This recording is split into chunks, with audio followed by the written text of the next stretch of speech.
started? Sure. In early 80s, I was involved with a consulting company that developed software for market makers who are doing options, starting out at the Board of Trade for the bond options. And I wrote some software implementing Black-Scholes option pricing model. By the end of the decade, I had been working for a major software developer firm that provided risk management technology to the industry called it was SDC Risk, and it was owned by David Golson and Jake Morowitz from USA Trading. And I worked for them for a short time, and then ended up starting up my own company, GlobalRisk, in 1991. Early on, it was primarily market makers on the floor of the exchanges who needed to make markets on options. And before long, we had a big event where a trader out of Singapore had blown out a big English bank, and the industry really pivoted to requiring technology like mine to monitor the FCM community. So immediately we were hired as consultants to develop a platform for ING Barings Bank under the watch of Cash Malman. And he wrote me a nice check. We started the program, and we bifurcated our product line from the option market makers technology to include firm technology for the larger firms. So as the floor trading has been completely eliminated now with electronic systems, all of our clients are now in the space of either a brokerage firm or FCM or larger independent broker type of organizations that use our technology. The problems that they have is getting all the data together from all their different sources and collecting it. And so we've mastered that technology over the years. And what they're really looking at now is how can they take a look at a complex portfolio and analyze it in one unified space. And also what they are doing is they're using the technology to monitor things that the software itself is monitoring and reporting to them on an ongoing basis. In the United States, the primary entity is the CFTC, as a regulator, is using this technology to do the stress testing and such as mandated by Dodd-Frank. And what a lot of the bigger banks are using this technology, and a lot of the bigger FCMs are using this technology just to monitor everything that's going on.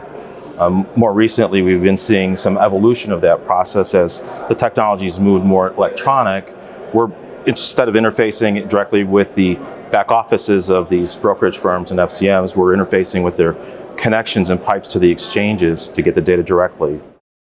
Well, with the event contracts, they're essentially a binary type of option that has a limited lifetime. It's a one-day, start trading it at the beginning of the day, and all day long, at the end of the day, it's closed and it's gone. There's no position. It's just strictly trading of these things. And for us, for our risk system to receive these transactions and analyze them for what the risk exposure is, it's a little different because they're very different in terms of how they're structured and priced. What we do is we try to do as best as we can with the market information that's available to us from the exchange. What we've seen happen in the last quarter was the biggest event in my career of 40 years in this industry. And what we saw a major supplier of vending technology, back office vending technology to our industry, get hit by a hack that basically shut it down for a full week. And some of our clients are still having to deal with the ramifications of what happened then.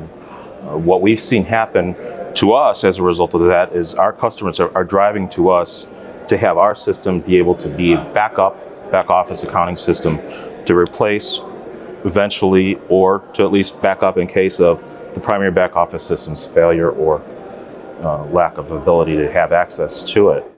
We do the single names in the credit default swap arena. We price those in there using standard models that are provided to us by the ISDA.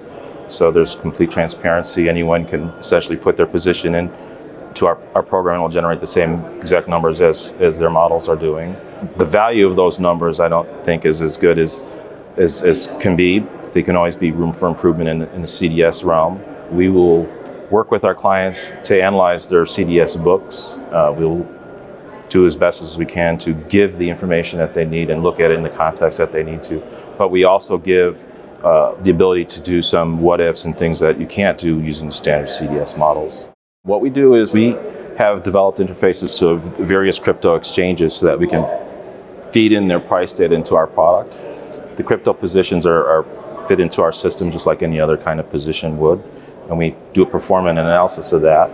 And what's nice about our analysis is we take the entire CME futures complex with all their crypto Bitcoin, and we combine that with all the OTC crypto for Bitcoin and be able to give a crypto firm a unified look across all of their exchanges, including the regulated